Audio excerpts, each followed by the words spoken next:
Welcome to our Sustainability Assessment Framework Critique presentation. We will be evaluating the Ecological Footprint Assessment, and we are Team 4, Paula Kent, Danae Sinclair, and Chris Shepard.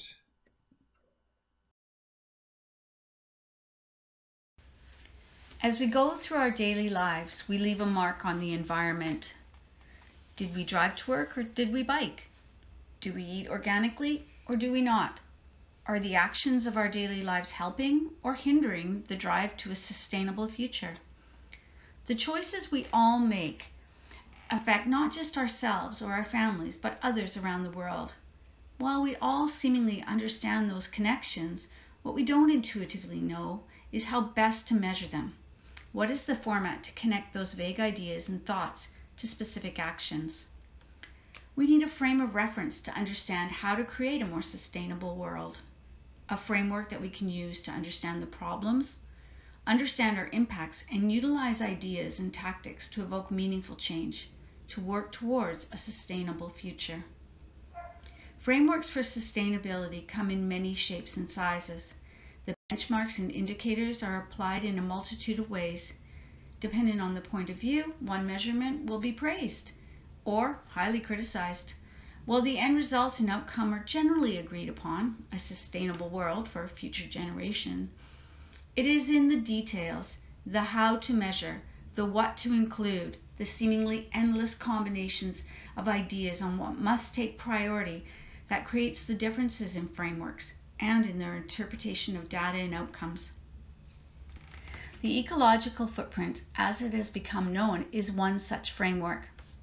Our presentation will explore the early days, the thought processes that inspired the creation of the framework. We'll touch on the central idea.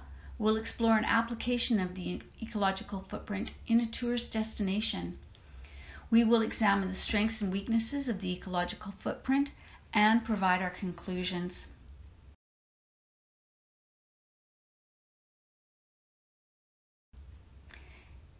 In October 1994, Mathis Wackernagel submitted his PhD thesis, which he entitled Ecological Footprint and Appropriated Carrying Capacity. Wackernagel had worked closely with Dr. William Rees at the University of British Columbia School of Regional and Community Planning from 1990 to 1994. The accumulated research and work resulted in his dissertation. Wackernagel co-developed the concept with Dr. Rees. Wackernagel researched the measurement methods, he concluded the interviews and tested his model. He compiled his accumulated data and prepared his thesis. He envisioned a holistic tool, one that would be able to help him in easy to understand terms. He understood the importance of educating people to increase participation in creating meaningful changes in their lives. His vision was of a tool that would be able to measure clearly and concisely the full utilization of the planet's resources. In developing his methodology, he first explored the existing strategies and tactics of other measurement tools. He researched the then current practice of traditional scientific methods used to study the environment. He concluded that the predominant practice of reductionism, studying isolated small aspects of larger issues, a hindrance to seeing the overall environmental concerns, the big picture per se.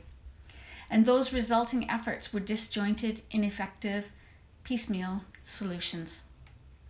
Wackernagel, through his research, concluded that the psychological barriers to sustainability, such as the barriers erected by lifestyle, our love affair with the automobile, and the continued effect of the growth at all cost economy, had to be considered as part of his methodology to be able to educate and empower individuals. Wackernagel envisioned a tool that would serve as a call to action within society and create the necessary desire to work towards a sustainable future, evoking changes in behavior on the mass scale to turn the tide on the continued destruction of the environment. He adopted simplified terminology such as supply and demand to describe our use of the planet's finite resources. The ecological footprint, as it has become known, advocated the importance of measuring the supply of the Earth's resources and more importantly, measuring our demands on the biosphere. He started by looking to nature.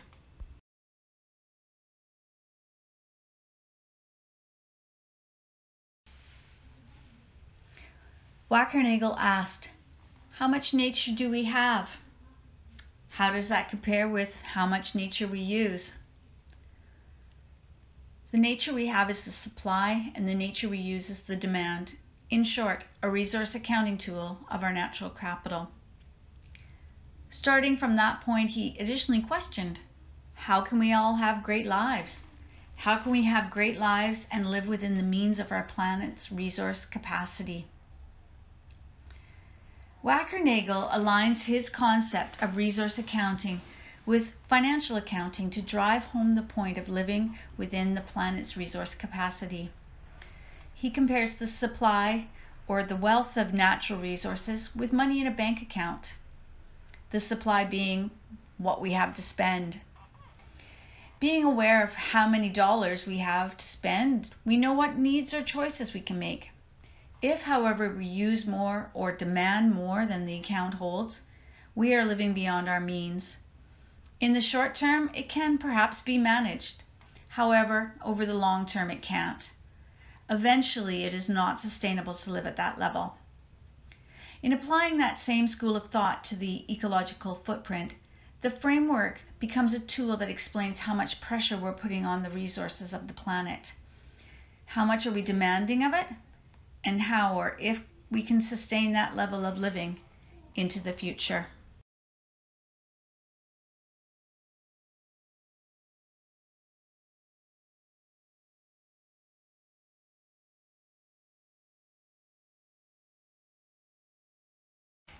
To quantify the supply, the ecological footprint measures the biocapacity. The biocapacity is the biologically productive area that produces the resources we use and what is available to absorb the waste. To understand and quantify the demand, ecological footprint measures our use of energy, area used for food production, land for settlement, along with the waste produced. These are our expenditures. To calculate the area, that is our supply, Wackernagel has taken the total area of productive land and water on the planet. He does not include non-productive areas such as desert or deep oceans. He calculated it at 12 billion hectares, divides that number by the number of inhabitants on the earth, approximately 7 billion. The result is approximately 1.8 global hectares per person. By determining the global hectare per person, the ecological footprint can be applied at other levels, national, cities, towns, even industries, to compare and contrast to that global average. For example, at a national level, a country's national hectare per person would be different, as each country's calculation would take into consideration the resources they have, the population, the geographic makeup of the land. Is it productive or is it non-productive? In an industrial, resource-rich country, the average hectare per person could be higher or lower than that of the global average, and the personal consumption rate could be 2 or 3 times the global rate. In a developing or impoverished country, the citizens are using less, perhaps, than the 1.8 global hectares. Wackernagel's position is that we all want great lives. If, however, we're using more than the global average, more than our share, we're over-consuming. Using under the average, under-consuming. We need to create equality for everyone to have a great life. By focusing on the whole planet and the ability for each nation, right down to the individual, to calculate how their lifestyle is using the planet's resources, the ecological footprint links together all the issues facing the biocapacity of our planet. Wackernagel's position is, by measuring the whole rather than the isolated aspects of the biosphere, the big picture can emerge, and understanding and interpreting the impact can be potentially realized. Wackernagel has strived to create a tool that provides an ease of understanding both of the measurement and the correlating impact we have on the environment. he further positions the tool as being able to allow choices to be made, whether it's as an individual, household, city, or nation, to adjust our footprint. Danae will share the practical applications of the ecological footprint on a destination. Does the theory stand up?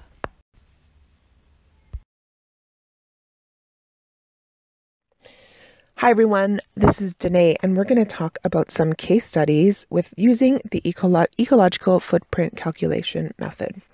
So Gosling, Hansen, Horstmeyer, and Sagel in 2002 were amongst the first which used the ecological footprint calculation method and used it for a tourism purpose.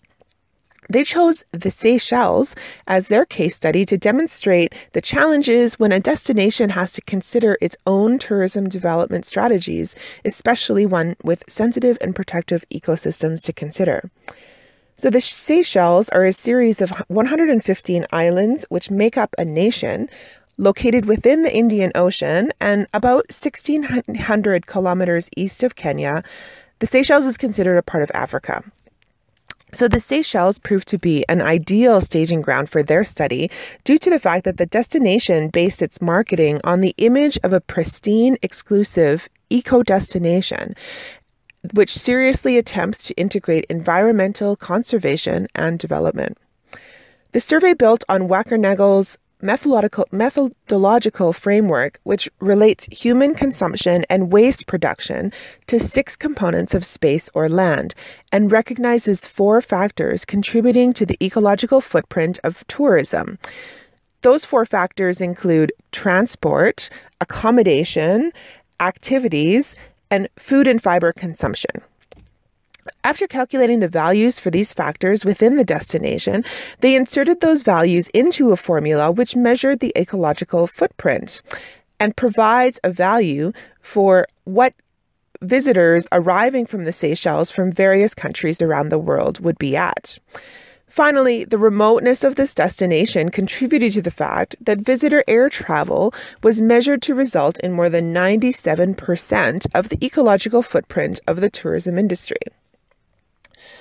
The researchers concluded that the ecological footprint for one 10-day visit to the Seychelles required more than 1.8 hectares of the Earth's productive space to fuel their trip. That doesn't sound like a whole lot, but keep in mind that the global average for a person in their entire year is just under 2 hectares a person, so about the same. So this demonstrates a really challenging future for the Seychelles as well as other island nations. Tourism is a major industry here, and they built their brand successfully, which is positioned around luxury and environmental sustainability. However, the truth is, within this research, those same luxury accommodations were also shown to have a significantly higher ecological footprint than the much smaller guest houses. Additionally, other sustainability assessment frameworks have modeled the Seychelles as a leader in sustainability.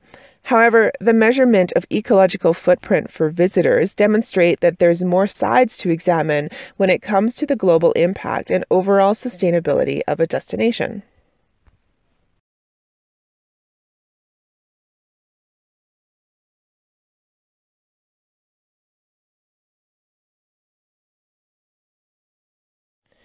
Another example of how the ecological footprint calculation tools can be used is within an international organization founded by Dr. Wackernagel himself.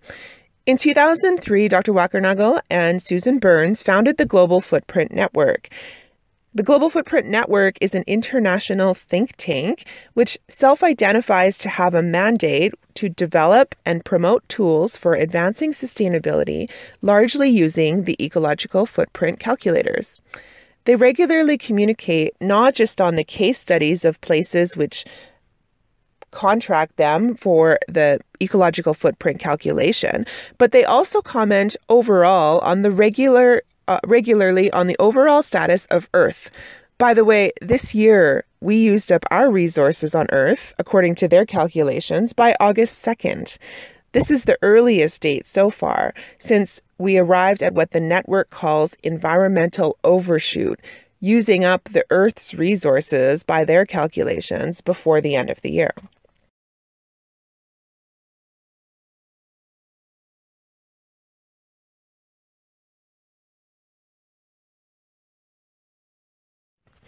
So the sample you see here on this screen is a result of my measurement, which asks not just how often I drove, but how large my house is, how many people live in my house, and what I eat on a daily basis.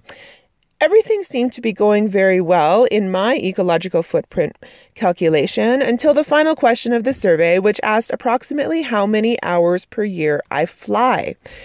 Sadly, for those of you who know me, I calculated my average of being in the air around 15 to 20 hours per month as I travel about 200 days per year.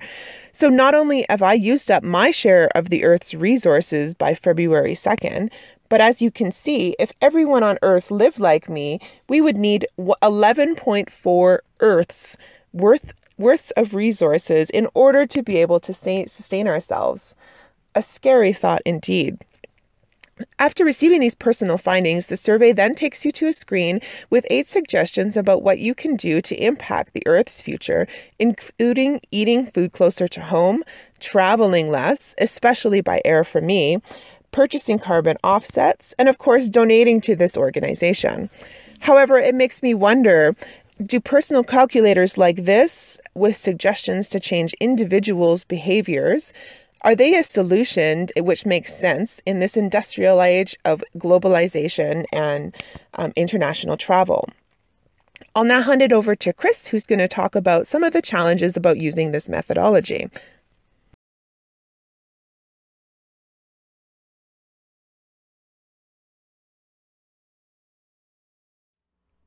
Thanks, Danae. When we first began our research, we started with the TED Talk video, Wackernagel's explanation of the ecological footprint, which we recommend that everyone watch.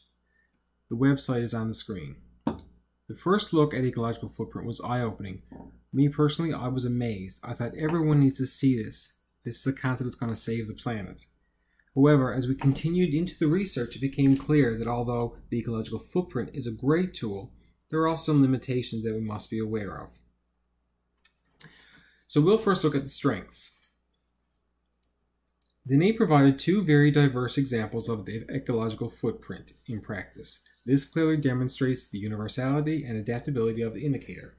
As our case study of the Seychelles showed, it is effective when in use for a collection of nations spread over a wide geographical area, and as well provides a tool for individuals to determine their impact on the planet. The ecological footprint assessment is an excellent tool to communicate results to a wide audience. It provides a clear message that is easily understood. As we saw from Danae's example of her own ecological footprint, the results are pretty easy to understand.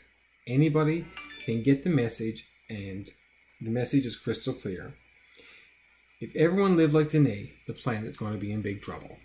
Clarity is an important factor in the explanation of any type of indicator that must be communicated to a large audience of policymakers and the general public. On the screen is the basic formula to calculate ecological footprint. It is the ecological footprint of production plus the net ecological footprint of trade. The ecological footprint of imports less the ecological footprint of exports results in the net ecological footprint of trade. This indicates the use of biocapacity within international trade. The ecological footprint of production is an indication of the consumption of biocapacity within the designated area that is being calculated. When we add these 2 numbers, the result is the amount of biocapacity consumed by the inhabitants of a designated area.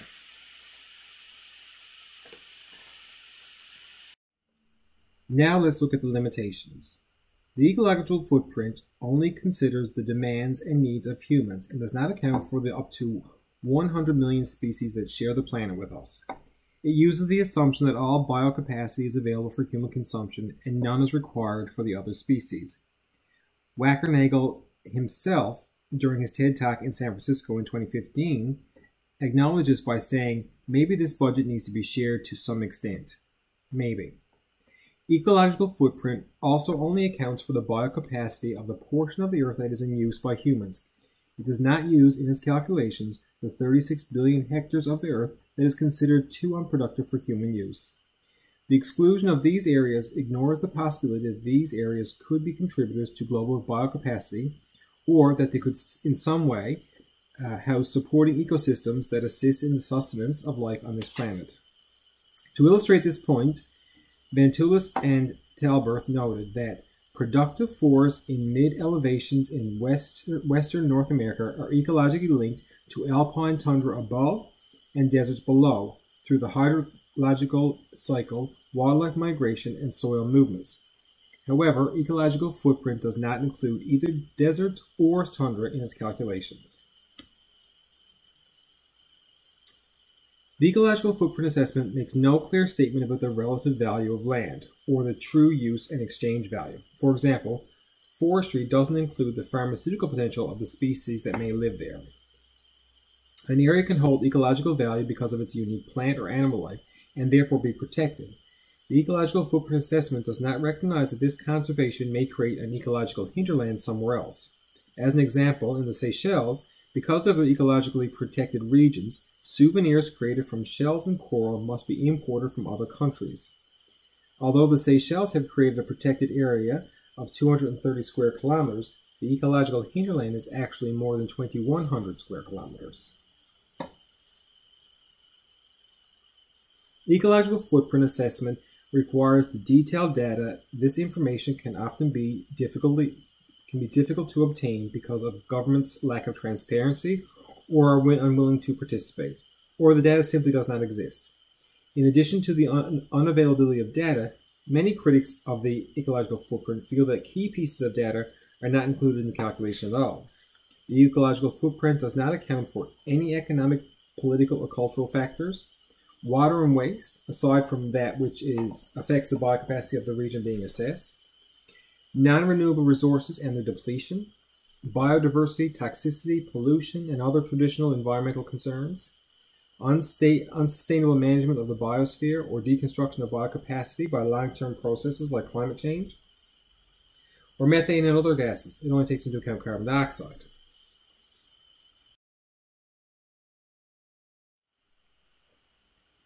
Although the ecological footprint is a useful tool providing an overview of global, national, regional resources, we felt that because of the limitations outlined, that it should be used when adequate data is available and in conjunction with additional assessment tools.